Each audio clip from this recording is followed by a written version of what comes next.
Amante Padre Celestial, qué privilegio tenemos de estar en tu casa este primer sábado del año para encontrarnos contigo. Queremos pedirte que vengas a morar con nosotros, que tu Santo Espíritu esté en este lugar y que al abrir tu palabra, Señor Jesús, sea tu Santo Espíritu el que impresione, dirija nuestras mentes y reine en nuestros corazones. Te lo pedimos en el nombre de Cristo Jesús. Amén.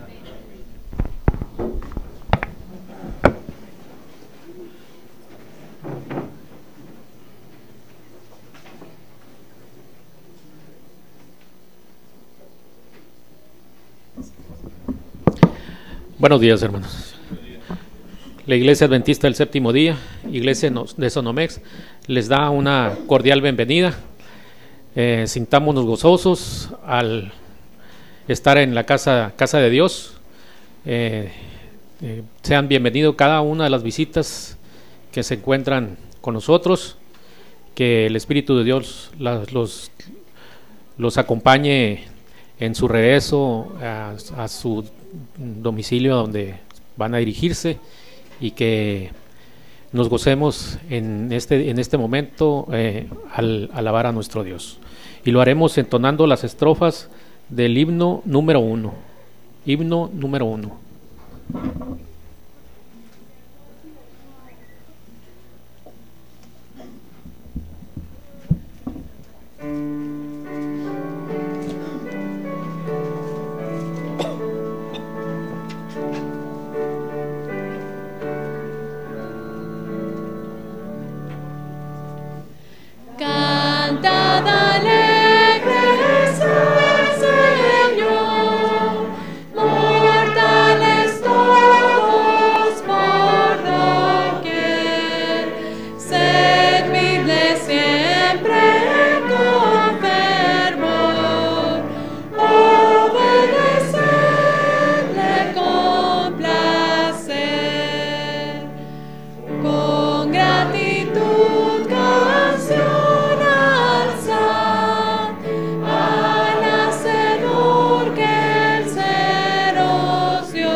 Los invito a postrarnos de rodillas para elevar una oración a nuestro Dios.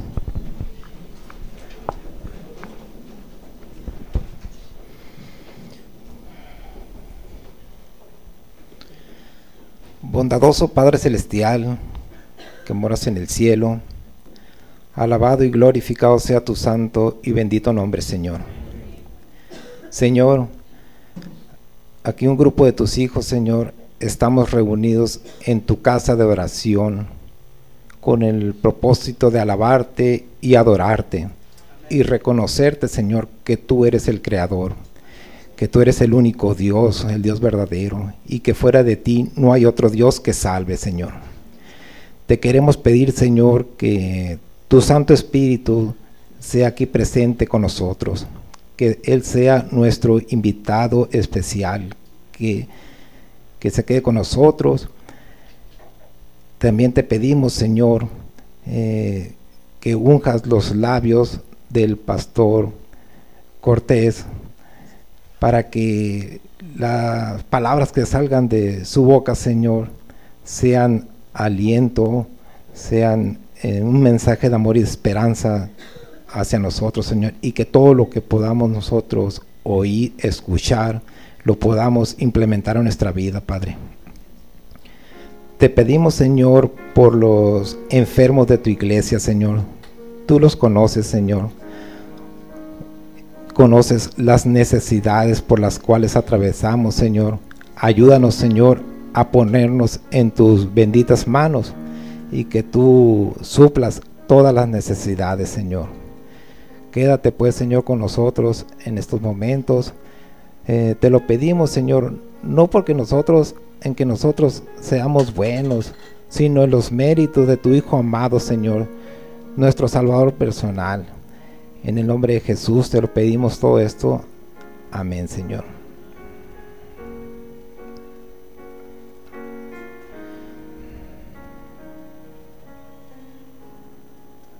Amén, Señor.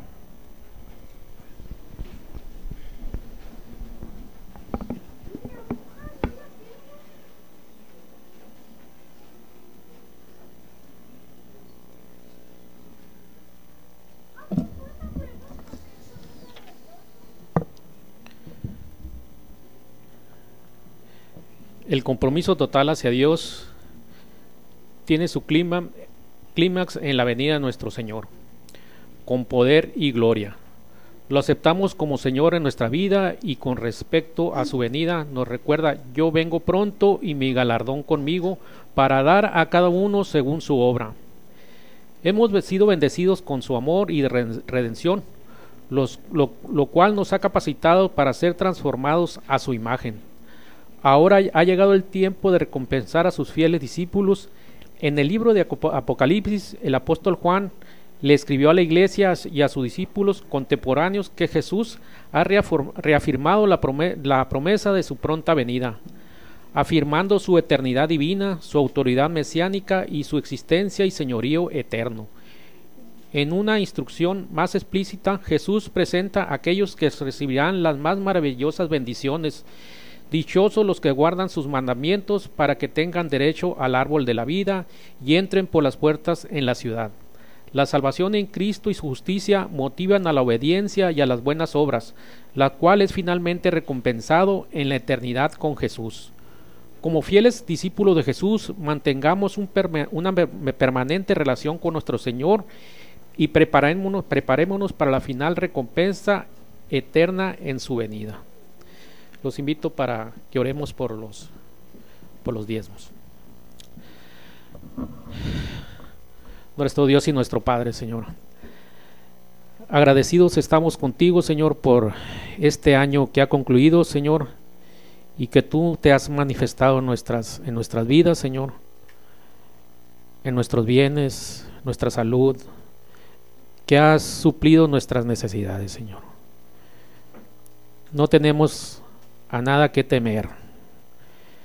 Tenemos un Dios que conoce cada una de nuestras necesidades y Él suplirá conforme a su voluntad. Seamos fieles, obedezcamos conforme a su palabra y confiemos en Él. Bendice a cada uno de los hermanos y ayúdalos en cada una de sus pruebas y luchas, Señor. Por pedirlo en nombre de tu Hijo amado Cristo Jesús. Amén.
Para continuar alabando el nombre de nuestro Dios, lo haremos entonando las estrofas del himno Más de Jesús, 445.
su dulce amor gustar.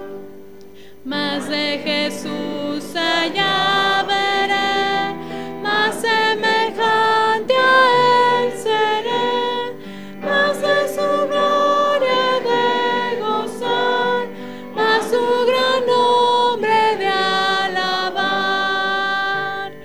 Más quiero amarle, más quiero honrarle, más de su salvación gozar, más de su dulce amor gustar.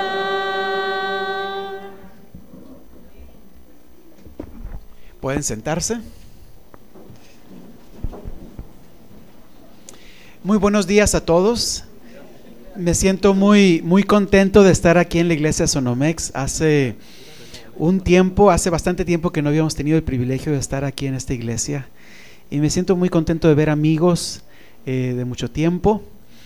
No está la familia Alarcón, creo que no está la hermana Julieta, pero cuando ustedes la vean, denle mis saludos, por favor. Supe que estuvo Anabel aquí hace poco, y Israel, a mí me tocó crecer con él también, así que lo recuerdo con mucho cariño. Pero hay otras dos personas que quisiera saludar también. En forma especial quiero saludar a la maestra Raquel Martínez. Es una amiga muy apreciada. Es maestra en la Universidad de Montemorelos y fuimos compañeros allí. Y me dio mucho gusto verla esta mañana. Quisiera tener más tiempo para platicar, pero ya pudimos platicar un poco y me sentí muy privilegiado por ello. Así que bienvenida, Raquel. También me dio mucho gusto ver a Cosío aquí con la trompeta, escuchar los cantos esta mañana, y a mi familia, a hermano Jesús Álvarez, y a Gloria, su esposa, a Rocío, mi cuñada, con quienes hemos estado todos estos días, y me da mucho gusto poder haber disfrutado estas vacaciones con ellos aquí en familia. Hay muchos más amigos que ya no voy a alcanzar a mencionar, pero a todos, a cada uno, pues reciban un año de muchas bendiciones, un saludo muy afectuoso de mi parte, de mi familia, y los mejores deseos para este año que empieza. Saben ustedes que estuve pensando en qué predicar en esta mañana. Y bueno, es el primer sábado del año y es un sábado en el cual muchas veces hacemos nuevos propósitos para el año. Estuve pensando en predicar acerca de la importancia de ser firmes en nuestros propósitos, pero finalmente decidí tomar un camino diferente. Y hoy quiero dejarles un desafío más que un mensaje de ánimo y de buenos deseos para este año, más un mensaje de desafío. Yo quiero hablarles de una de las características principales, de las características básicas de lo que significa ser cristiano, de lo que significa ser adventista, pero una de las características más difíciles de cumplir. Una de las características más difíciles de reproducir en nuestras vidas. Y hoy quiero dejarles este desafío. Y el desafío del que quiero hablarles es el desafío del perdón. No voy a hablar hoy tanto del perdón que Dios nos ofrece.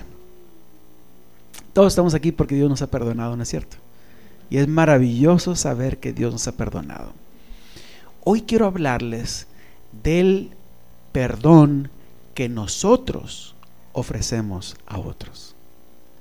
Y ese es el desafío que quiero ponerles en esta mañana aquí en Sonomex. La Biblia parece ser ambivalente en cuanto al perdón.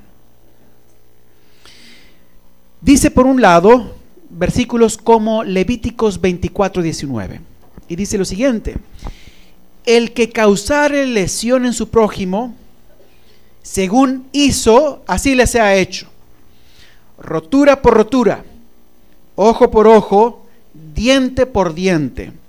Según la lesión que haya hecho a otro, tal se hará ¿a quién? Por un lado, la Biblia habla acerca de la importancia de la justicia. Ojo por ojo, ¿y qué más? Diente por diente. Si él hizo esto, debe recibir el equivalente. La Biblia dice en Deuteronomio 32:35, mía es la venganza y la retribución. A su tiempo su pie resbalará. Está hablando del que hace el mal. A su tiempo su pie resbalará, porque el día de su aflicción está cercano, y lo que le está preparado se apresura. Una vez más, habla acerca de la justicia, de que aquel que hace algo incorrecto recibirá del Señor la paga por eso. Romanos 12:19 dice: no os venguéis vosotros mismos, amados míos, sino dejad lugar a la ira de Dios, porque escrito está: mía es la venganza, yo pagaré, dice ¿quién? El Señor. Muy bien, aquí enfatizamos una vez más la justicia. Pero por otro lado, la Biblia también enfatiza la misericordia. Y vamos a ir a Levíticos 19:17. No aborrecerás a tu hermano en tu corazón. Razonarás con tu prójimo para que no participes de su pecado. No te vengarás, ni guardarás ¿qué? Rencor a los hijos de tu pueblo, sino amarás a tu prójimo como ¿a quién? A ti mismo. Aquí ya no enfatiza la justicia, ahora enfatiza ¿qué? La misericordia. Miren lo que dice este otro pasaje. Éxodo 23, versículo 4. Dice de la siguiente manera, Éxodo 23, 4, dice: si encontrares el buey de tu enemigo o su asno extraviado, vuelve a llevárselo. Si vieres el asno del que te aborrece caído debajo de su carga, lo dejarás sin ayuda. Antes bien, le ayudarás ¿a qué? A levantar. Hoy diría: si ves a tu enemigo que se le descompuso el carro, se le ponchó la llanta o tiene un problema, párate, búscalo, ayúdale a cambiar ¿qué? La llanta. Si necesita, dale raite al donde está el mecánico. Hoy sábado está abierto también. Miren 1 Pedro 3, 9. Vamos a ir antes, Proverbios 25:21. Si el que te aborrece tuviere hambre, dale ¿qué? Dale de comer. Y si tuviere sed, dale de beber ¿qué? Agua. Porque ascuas amontonará sobre su cabeza, y Jehová ¿qué? Te lo pagará. Miren lo que dice 1 Pedro capítulo 3, versículo 9. No devolviendo mal por mal, ni maldición ¿por qué? Por maldición, sino por el contrario, bendiciendo, sabiendo que fuisteis llamados para que heredaseis ¿qué? Bendición. Y hay muchos otros pasajes. Un pasaje que a mí me viene mucho a la mente es el pasaje que conocemos de memoria, que está en el Padre Nuestro. Perdónanos nuestras ofensas, así como nosotros también ¿qué? Perdonamos a los que nos han ofendido. Una de las características principales de Dios es que Dios nos perdonó. Y no solamente esa es la característica que Dios tiene, es que nos perdonó cuando éramos todavía ¿qué? Pecadores. Y no solamente eso, sino que Él llevó el castigo ¿sobre quién? Sobre sí mismo. Esa es una característica principal de Dios. Él nos ¿qué? nos perdonó. Y una característica principal de sus hijos que se parecen a Él es que nosotros ¿qué? Perdonamos a los que nos ofenden. Ahora, esto, por supuesto, es más fácil de decir y de predicar que de hacer, ¿verdad? Y de eso quiero hablarles en esta mañana. La Biblia no deja el perdón como una opción. De hecho, en la Biblia el perdón es un mandamiento. ¿Escucharon lo que dije? En la Biblia el perdón no es una opción, sino es un ¿qué? Un mandamiento. Y hay muchos pasajes que normalmente no aprendemos de memoria, pero que hablan acerca de esto. Miren, Mateo 6:14 dice: porque si perdonáis a los hombres sus ofensas,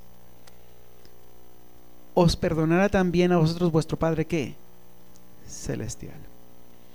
Mas si no perdonáis a los hombres sus ofensas, tampoco vuestro Padre os ¿qué? Os perdonará vuestras ofensas. Luego lo que dice Mateo 18:21, y me gustaría que lo dejen allí, Mateo 18:21, porque vamos a leer este pasaje con más profundidad en un momento más. Dice: entonces se le acercó Pedro y le dijo: Señor, ¿cuántas veces perdonaré a mi hermano que peque contra mí? ¿Hasta 7? ¿Y qué le dijo Jesús? No, hasta 70 veces ¿qué? 7. No lo busquen, pero en Lucas 17:3 se lo voy a leer. Hoy quiero que se queden en Mateo 18.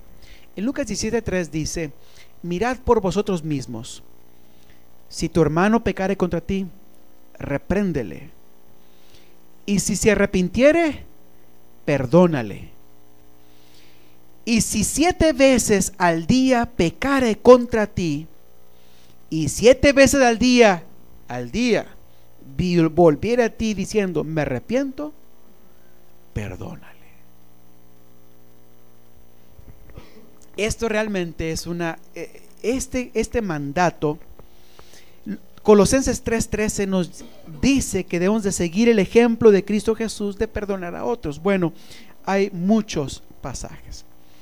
Ahora, ¿por qué es especialmente difícil perdonar? Quiero contarles una historia de un señor que se llama Hermann Engel.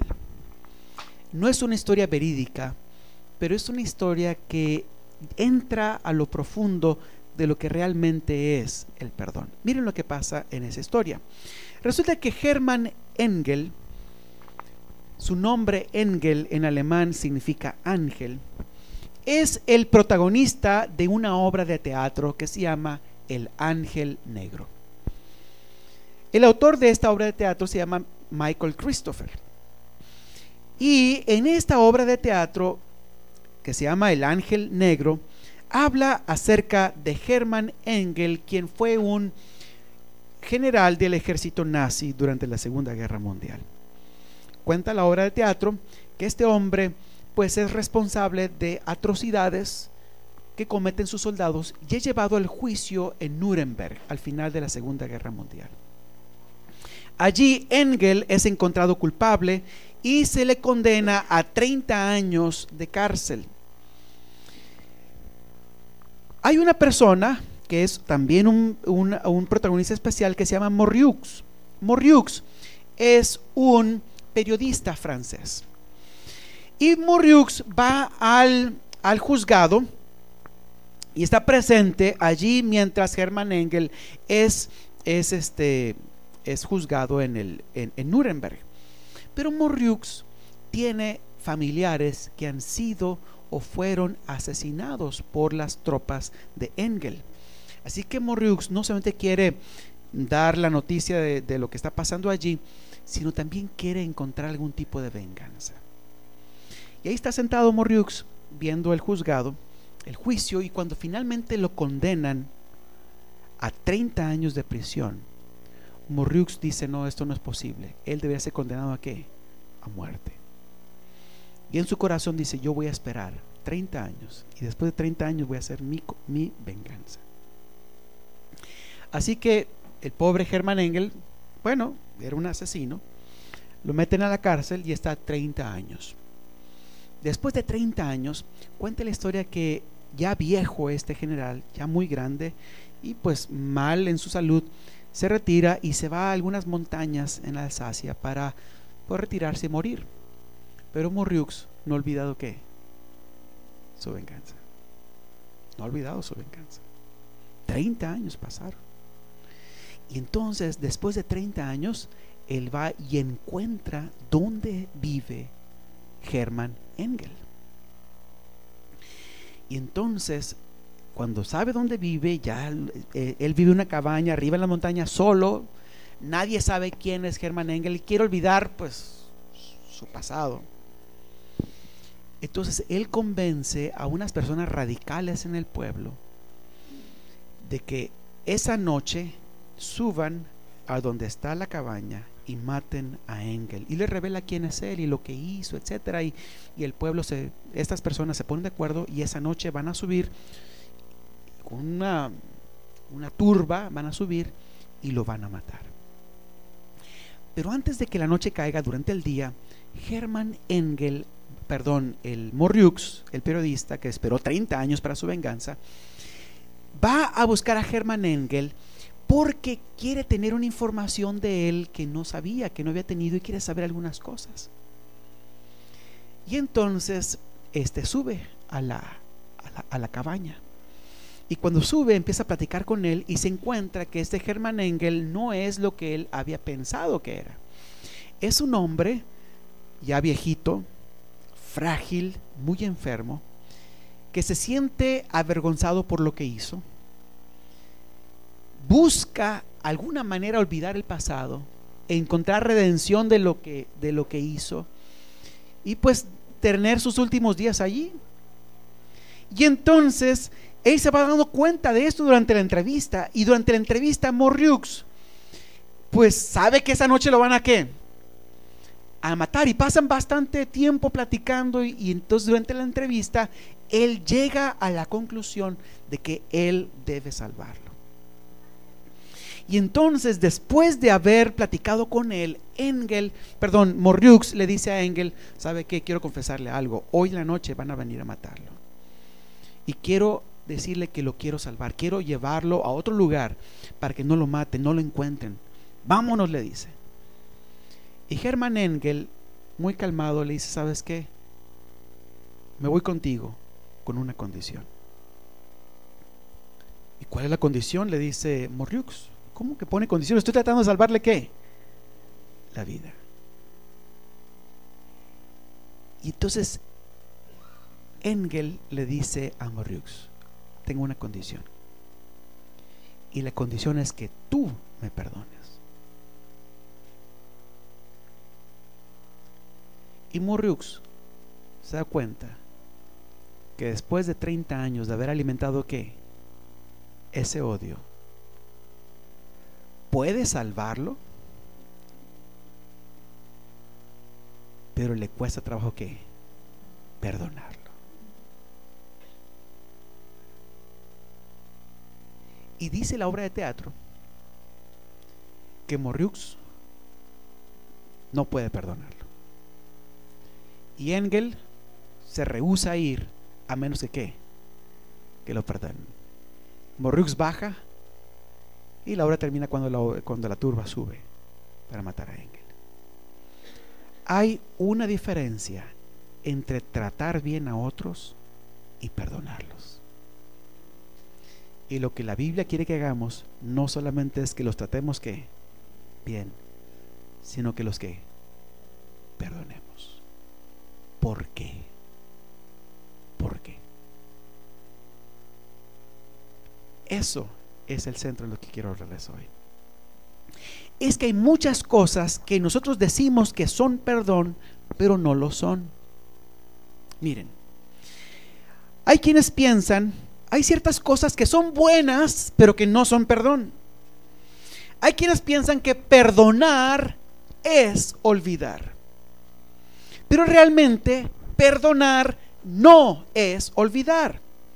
De hecho, olvidar es realmente no perdonar. Es tratar de esconder algo y quitarlo ¿de dónde? De la memoria. Además, olvidar sin perdonar es peligroso, porque es como cerrar una herida que no ha sido ¿qué? Sanada, como una herida que no ha sido limpiada, como una herida que ¿qué? Que está infectada. ¿Qué pasa si tú cierras una herida que está infectada? Esa herida va a infectar todo tu ser. Y cuando nosotros queremos olvidar algo sin antes perdonar, eso afecta nuestro ser entero. Nos convertimos en personas que de alguna manera la amargura, el odio les aflora en el trato de los demás, y a veces no sabemos cómo. A veces también se refleja en otras enfermedades psicológicas, también físicas, porque el odio guardado hace daño, y hace daño físicamente. Fíjense, yo debo primero perdonar para poder ¿qué? Olvidar. Si yo no he perdonado, no puedo olvidar. Número 2, perdonar no es excusar a la otra persona. De hecho, excusar también es lo opuesto a perdonar. Si la otra parte no tiene la culpa de la herida o de la ofensa que te hizo, entonces no necesitas haberte sentido agraviado. El problema eres tú. ¿Por qué te sientes agraviado si la otra persona no tuvo la culpa? Entonces, disculpar o excusar a la otra persona no es perdonar. Uno debe reconocer que la persona me hizo ¿qué? Daño, y que fue ¿qué? Injusto. No lo debía haber sentido, no lo debía haber sufrido, pero a pesar de eso, reconociendo eso, debo ¿qué? Perdonar. Excusar no es perdonar. Así que hay una tercera cosa que no es perdonar. Perdonar no es sofocar el conflicto. Es decir, los padres, los pastores, tendemos a sofocar conflictos sin resolverlos. ¿Qué pasa cuando dos niños se pelean? Dile que lo sientes, y el niño ¿qué? No quiere.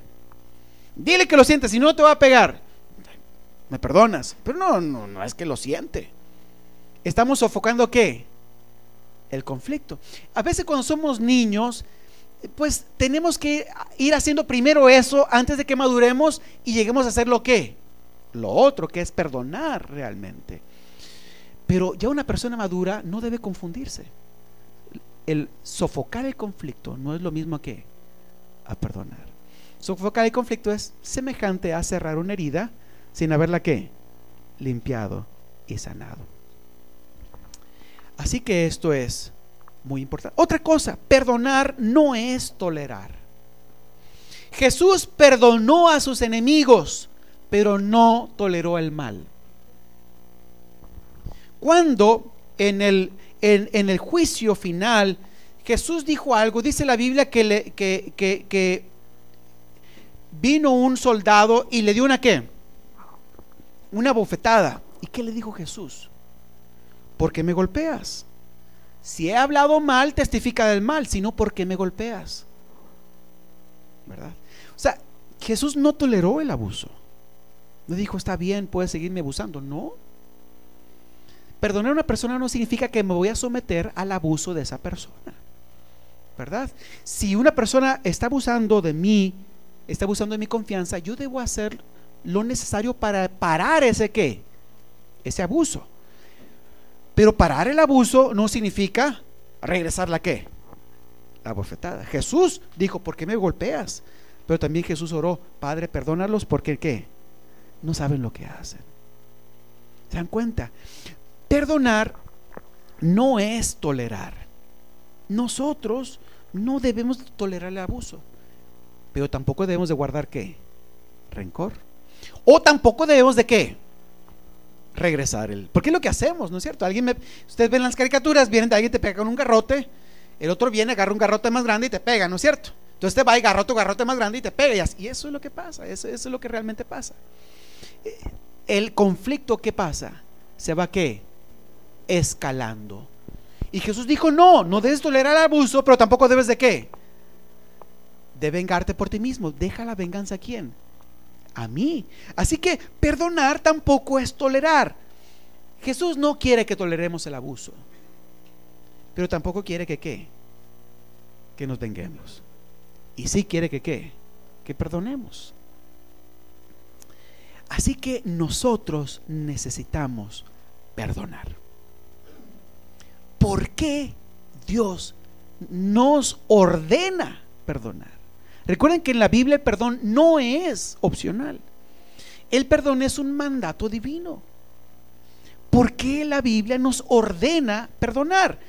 Es un poco duro este mandato. De hecho, es uno de los mandatos más difíciles de cumplir, porque es un mandato que entra hasta lo profundo de ¿qué? Del corazón.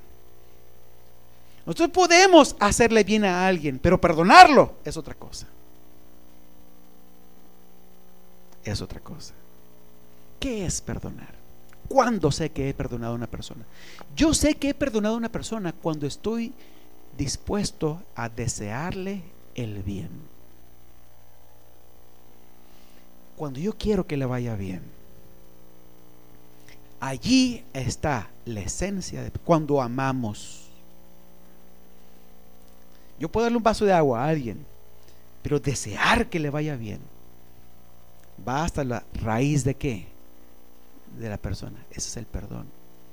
¿Por qué Dios requiere el perdón? Bueno, vamos a ir a Mateo 18. Vamos a leer la historia. Dice: por eso Jesús, cuando le dijo a Pedro que necesitaba perdonar hasta 7 veces, no 7 veces, 70 veces 7, entonces Jesús contó una parábola, y quiero contar esta parábola. Por eso el reino de los cielos es semejante a cierto rey que quiso ajustar cuentas ¿con quiénes? Con sus siervos.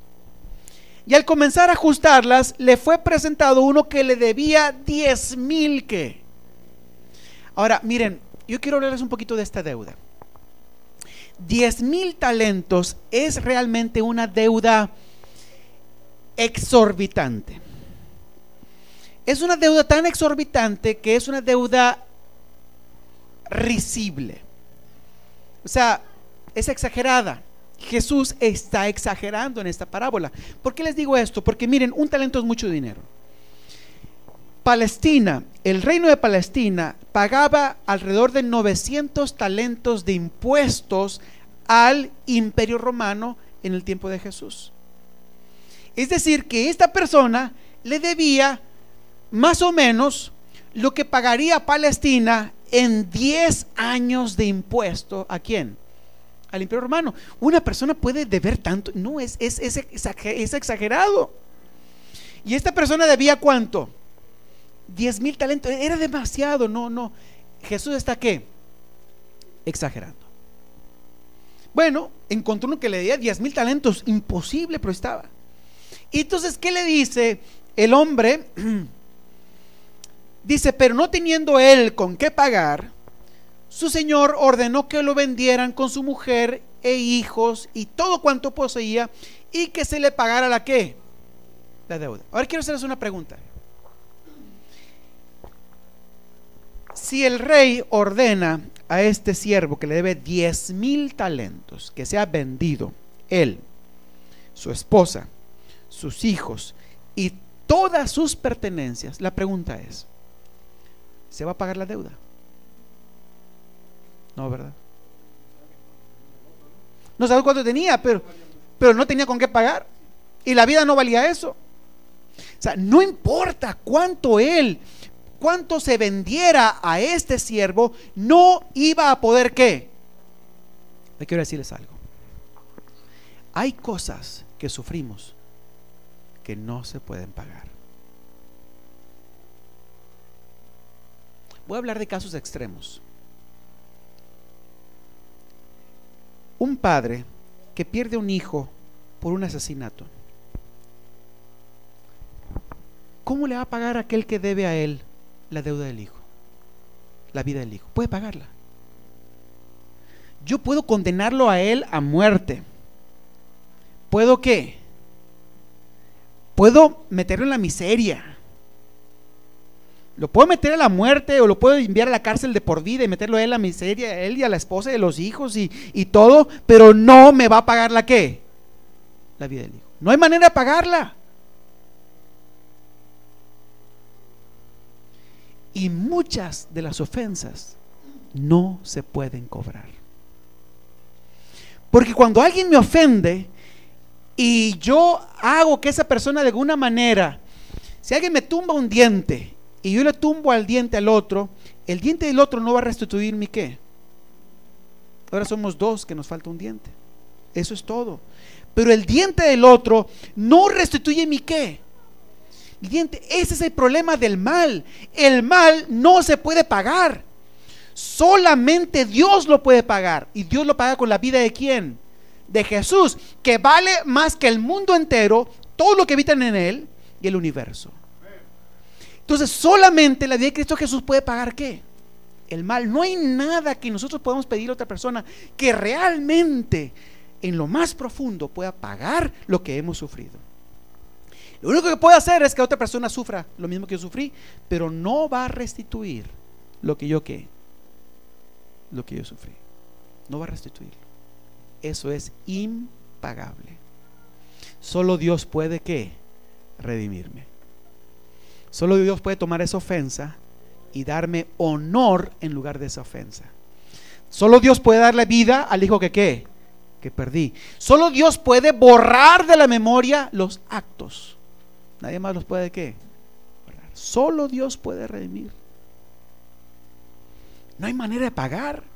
Pero ¿qué le dijo el siervo? Cayó postrado ante él diciendo: ten paciencia conmigo y todo te lo que.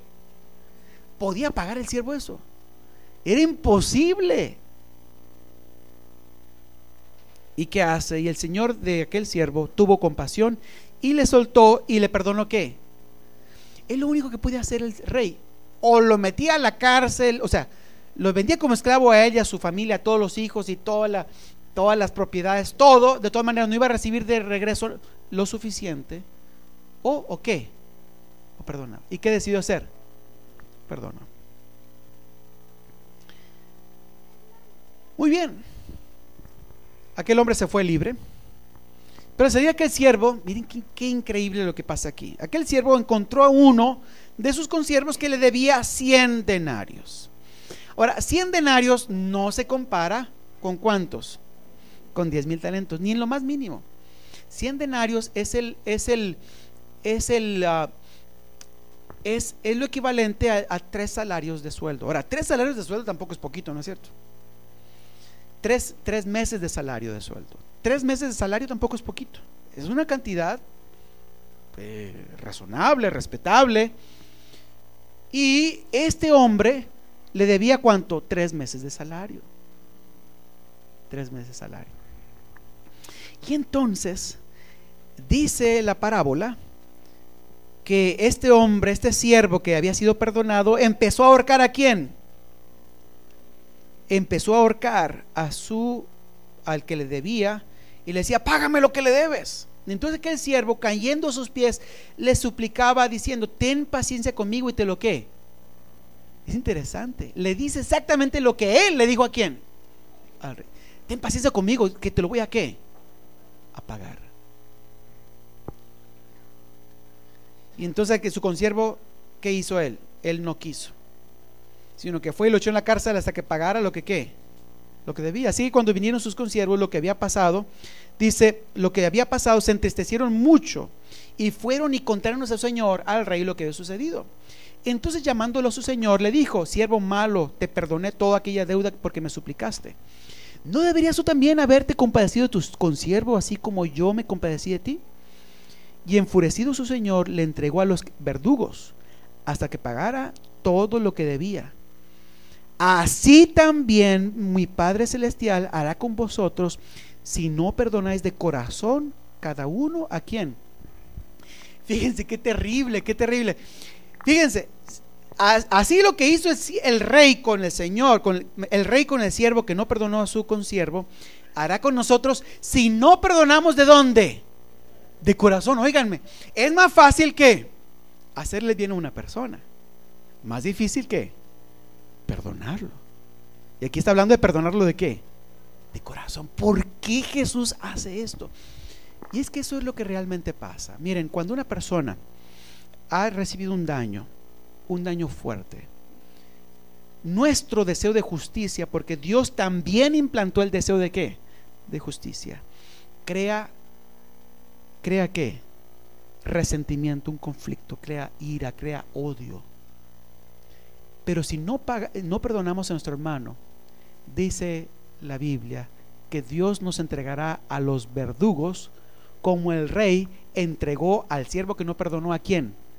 A los verdugos. Quiero decirles, eso es lo que pasa con la vida de un cristiano. Una persona que no perdona es entregada a los verdugos. ¿Por qué? Cada vez que recordamos la herida, nos volvemos ¿a qué? Nos vuelve a herir. Cada vez que recordamos la vergüenza, nos volvemos a sentir avergonzados. Cada vez que recordamos la pérdida, se intensifica el dolor. El odio no sana. El odio aumenta ¿qué? La herida. Una persona que ha sido víctima de un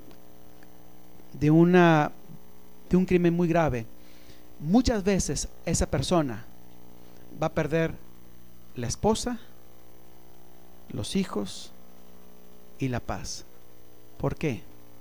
Porque el odio no nos permite vivir en paz. Por eso Dios nos exige perdonar, porque el perdonar es un medio por el cual Dios quiere ¿qué? Sanarnos. El perdón es un medio de ¿qué? De limpiar, de sanar. Es un medio de lavar. Voy a contarles otra historia. Esa historia también es ficticia, pero esa historia nos ilustra un poco acerca de qué es lo que pasa cuando nosotros no perdonamos y qué pasa cuando finalmente perdonamos. La historia de Fuke y Hilda. Fuke y Hilda eran dos personas muy buenas que se casaron. Fuke era alto, delgado, una nariz afilada, y era una persona muy recta, muy buena. Era el primer anciano de su iglesia y una persona muy respetada en el pueblo. Y él se casó con Hilda. Hilda era más chaparrita, gordita. Y Hilda, pues, y Fuke se casaron y vivieron felices. Pero Fuke era una persona muy recta, pero también, como era recto, también era muy seco, un poco frío, no era cariñoso. Hilda era más redondita, más cariñosa, y extrañaba el afecto, el cariño de ¿quién? De Fuke, con quien se casó. Fuke siempre traía comida, alimento, respeto, pero faltaba ¿qué? Faltaba el cariño, el calor. Hilda era defectuosa también, ¿verdad? Así como Fuke le faltaba el opuesto de Fuke. Así que Hilda pues vivía con esa sensación de que le faltaba el cariño. Y un día pues ocurrió algo de lo cual Hilda se arrepintió después. Sin darse cuenta mucho cómo ocurrió, se encontró resolviendo su deseo de afecto, de cariño, de atención en otra persona, en otro hombre. Cuando eso ocurrió, el poblado donde ellos vivían se llenó ¿de qué? De chismes. Ya supiste lo que ocurrió. Y Fuke se sintió profundamente herido. él siempre había tratado a Hilda como bien, con respeto, nunca le había faltado nada, había sido muy bueno con ella. Pero ahora Hilda lo había traicionado de una forma terrible. Pero ¿saben qué hizo Fuke? Fuke, después de mucho trabajo, decidió que perdonarla. Y le dijo: te perdono. Pero con ese mismo aire de rectitud que siempre había tenido: te perdono. Pero adentro del corazón, él no había que perdonado. Y dice la historia que un ángel venía y cada vez que Fuke recordaba lo que había pasado, le ponía una ¿qué? Una piedrita en el corazón. ¿A quién? A Fuke. Y entonces, conforme fue pasando el tiempo, el corazón de Fuke empezó a hacerse grande, lleno de ¿qué? Piedras. Y este hombre alto empezó al corazón a crecerle demasiado, empezó a encorvarse bajo el peso de las piedras en su corazón. Y aquel hombre recto empezó a sentirse lleno de resentimiento contra Hilda por lo que le había hecho.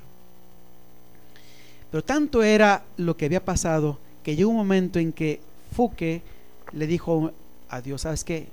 No quiero vivir, quiero que me mates. No quiero vivir, ya me cansé. Pero el ángel vino y le dijo: te puedo quitar la vida si quieres, o te puedo sanar el corazón. Ahora, esto es lo que pasa cuando no perdonamos. ¿Saben ustedes que la ira,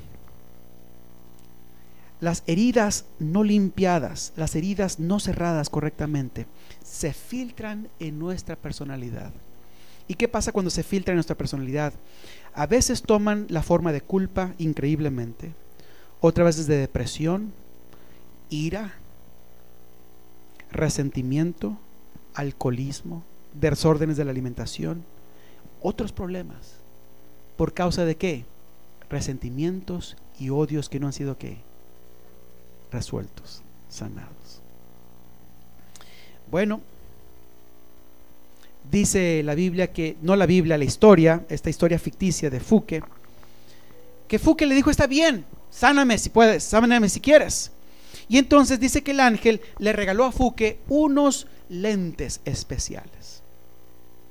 ¿Y qué eran esos lentes especiales? Le dijo: mira, le dijo, cuando tú te acuerdas de lo que pasó con lo que te hizo Hilda, ponte estos lentes y vas a ver las cosas diferentes. Y dice la historia que Fuke se puso los ¿qué? Los lentes. Y cuando él vio hacia el pasado y vio hacia Hilda, ya no la vio únicamente como la persona que lo había traicionado, porque Hilda lo había traicionado. No únicamente como la persona que había sido, le había regresado mal, ¿por qué? Por bien, sino también la vio como una persona que tenía defectos, pero que no era totalmente ¿qué? Mala. Y conforme él la veía con esos ojos ¿qué? Transformados, esos lentes especiales, el ángel vino y empezó a dar ¿qué? Una piedrita a la vez, una piedrita a la vez. Y eso es lo que hace el perdón.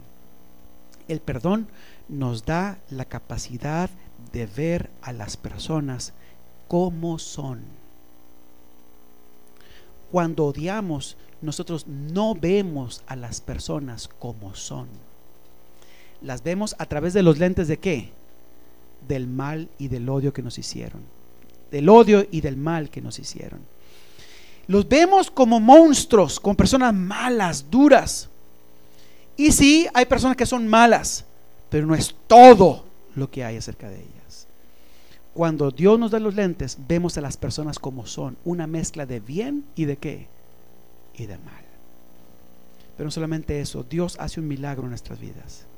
Y ese milagro es el milagro de poder desearles bien a las personas que nos hicieron ¿qué? Mal. Quiero decirte algo. Cuando tú tienes odio, tu vida está atada al pasado. Es como si tuvieras un ancla. Tú vives viviendo ¿hacia dónde?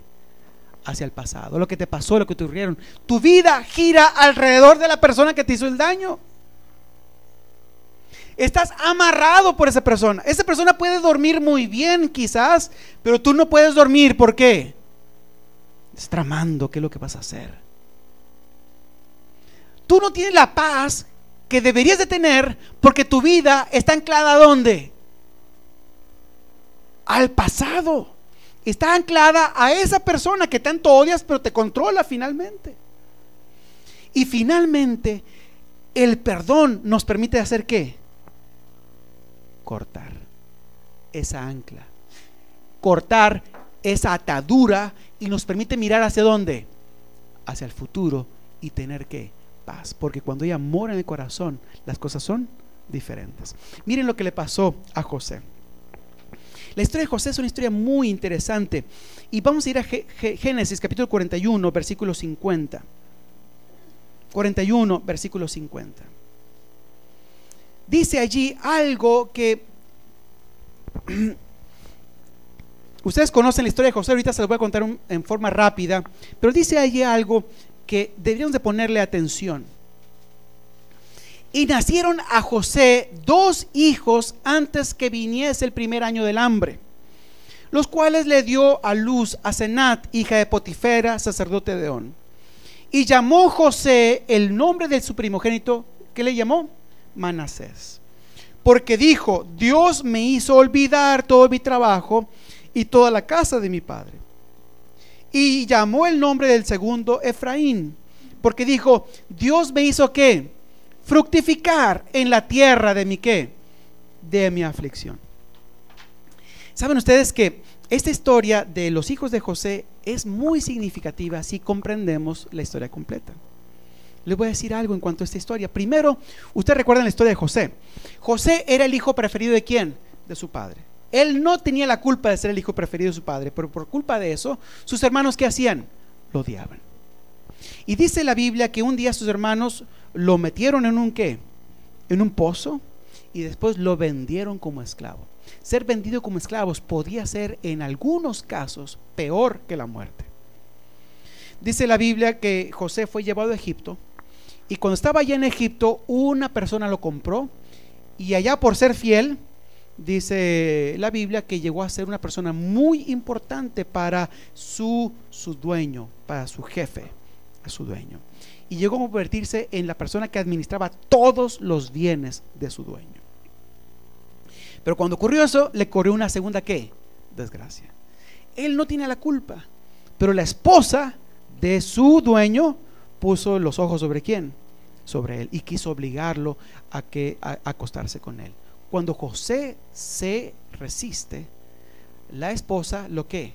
Lo acusa exactamente de lo contrario, de que él había querido violarla.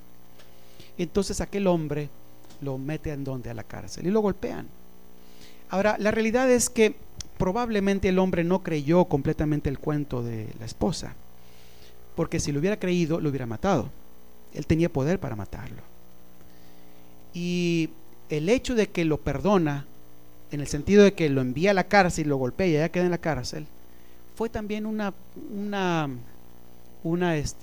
reprensión secreta a la esposa. Pero José no tenía la culpa. Lo golpean y cae ¿en dónde? En la cárcel. Y dice que estando ahí en la cárcel, él otra vez se mantiene fiel y se convierte en el jefe de las personas ahí, y le da el significado de 2 sueños a 2 prisioneros. Y le dice uno de ellos: cuando regreses con el rey, acuérdate de mí y háblale de mí ¿a quién? Al rey. Aquel hombre, se cumple el sueño que José le ha dicho, regresa a la presencia de Faraón. ¿Y qué pasa con aquel hombre? Se olvida. Todos le han fallado ¿a quién? A José.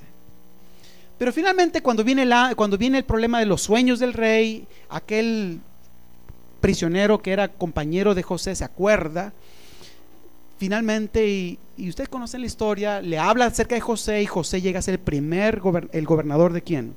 De Egipto, solamente debajo del rey. Y cuando está allí es cuando nacen sus 2 hijos. Ahora, estos 2 hijos, los nombres que le ponen estos 2 hijos son muy importantes. ¿Por qué? Porque el primer nombre, Manasés, que significa Dios me hizo ¿qué? Olvidar, habla de que José había ¿qué? Perdonado. Increíble. Él había ¿qué? Perdonado. De otra manera, José no hubiera podido tener un buen matrimonio y tampoco hubiera podido hacer todo lo que le tocaba.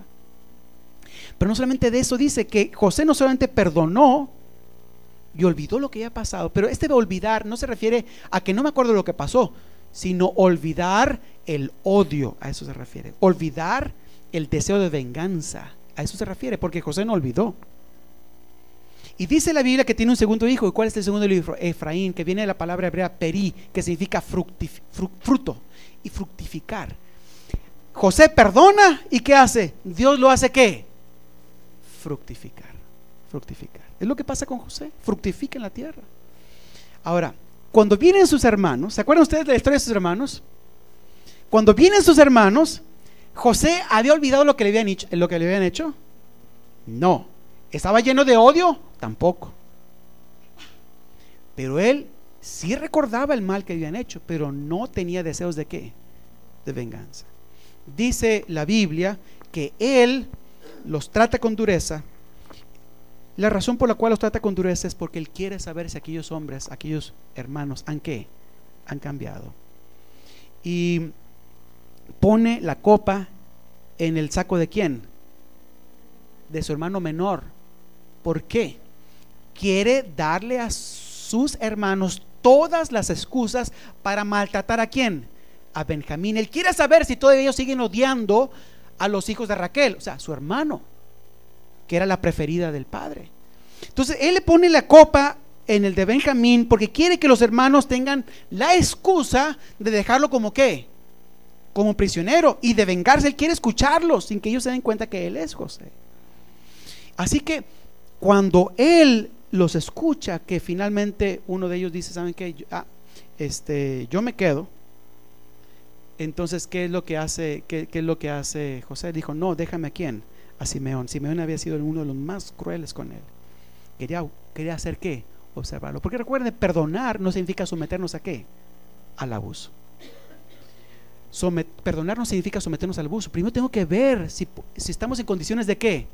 De reconciliarlos. Pero José no odiaba, le regresó el dinero, etcétera, los trató bien.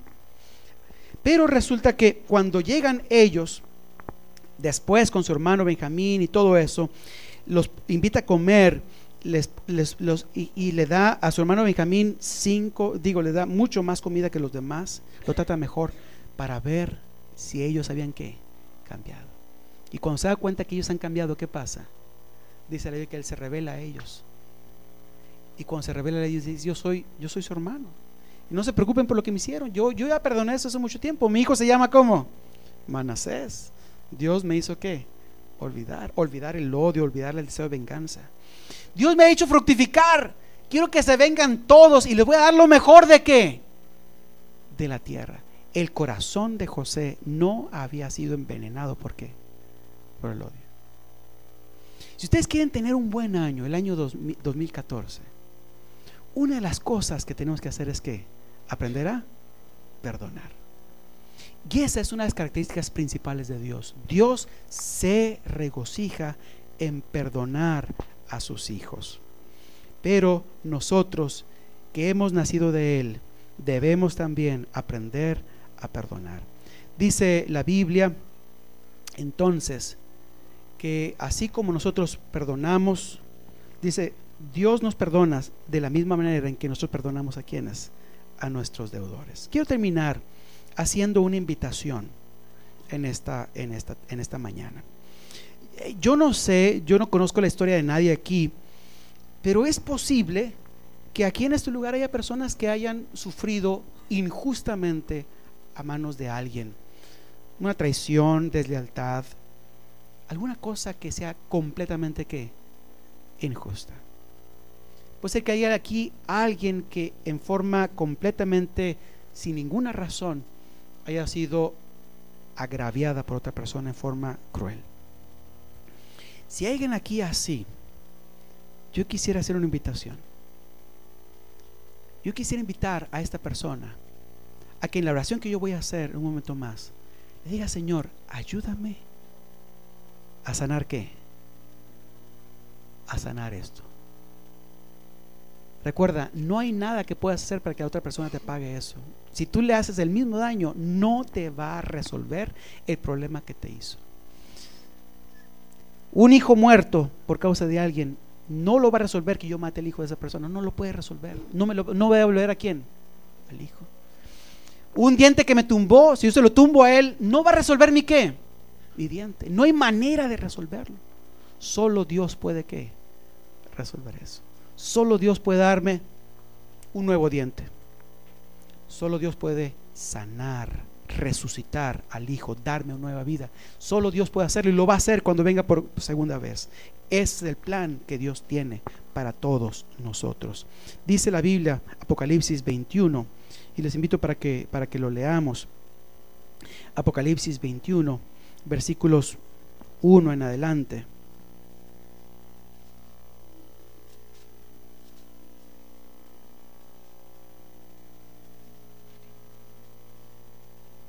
Ustedes lo conocen muy bien. Dice: y vi un cielo nuevo y una tierra nueva, porque el primer cielo y la primera tierra pasaron y el mar ya ¿qué? Ya no existe. Y vi la santa ciudad, la nueva Jerusalén, que descendía del cielo de Dios, preparada como novia ataviada para su esposo. Y entonces oí una gran voz que decía desde el trono: he aquí el tabernáculo de Dios está entre los hombres, y Él habitará entre ellos, y ellos serán su ¿qué? Su pueblo, y Dios mismo estará entre ellos. Y dice la Biblia: y Él enjugará ¿qué? Toda lágrima de sus ojos, y ya no habrá muerte, ni habrá más duelo, ni clamor, ni qué más, ni dolor, porque las primeras cosas pasaron. Cuando el apóstol Juan ve la nueva tierra en donde no va a haber mar, este mar representa todas aquellas cosas malas que ocurren en este mundo. Representa la enfermedad, la muerte, el dolor, todo el mal. Pero dice la Biblia que Dios enjugará ¿qué? La lágrima de los ojos de ellos, y ya no habrá ¿qué? Muerte, ni clamor, ni dolor. Así como estamos, yo quiero invitarles para que inclinemos nuestros rostros y le pidamos a Dios su bendición.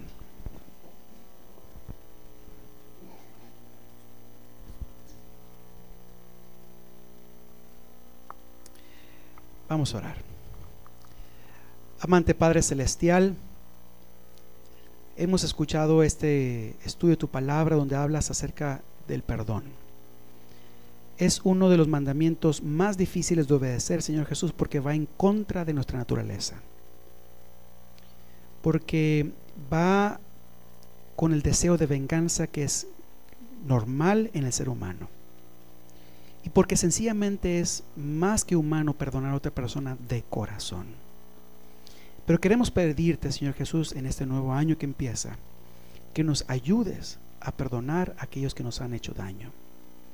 Es posible, aunque yo no lo sé, Señor, que hay aquí personas que han sido realmente heridas en forma muy profunda, forma muy injusta, y que por causa de estas heridas hayan tenido graves pérdidas, hayan sufrido tiempo por esto, Señor Jesús. Pero quiero pedirte, Señor Jesús, que si ellos te claman a ti hoy, y si ellos te piden hoy el milagro del perdón para sanar el corazón, Señor Jesús, quiero pedirte que tú hagas ese milagro. Y a partir de hoy, Señor Jesús, la recuperación empiece ese proceso, que no termine en un día, Señor Jesús. Es un camino, pero es un camino que tú lograrás en nuestras vidas para tu honra y tu gloria. También quiero pedirte por la hermana Adriana Beltrán, que se encuentra enferma, Señor. Tú conoces su situación de salud, tú conoces a su médico también, el lugar donde ella está, y quiero pedirte que tú estés con ella, sea su médico de cabecera, pero que también, Señor Jesús, ilumines, dirijas a su médico para que le dé el mejor tratamiento. La ponemos en tus manos, Señor Jesús, que ella esté cerca de ti. Padre Celestial, todos los demás que estamos aquí, Señor Jesús, iniciamos este año con nuevos desafíos de muchos tipos diferentes, pero queremos pedirte que este desafío de este año lo enfrentemos con éxito y con alegría, Señor Jesús, porque tú estás con nosotros. y que no importa lo que enfrentemos este año, Señor Jesús, tú puedas glorificar tu nombre en nuestras vidas. Que a través de nuestra fidelidad, Señor Jesús, también tú puedas mostrar tu amor hacia nosotros y hacia otras personas. Te lo pedimos todo esto en el nombre de Cristo Jesús. Amén.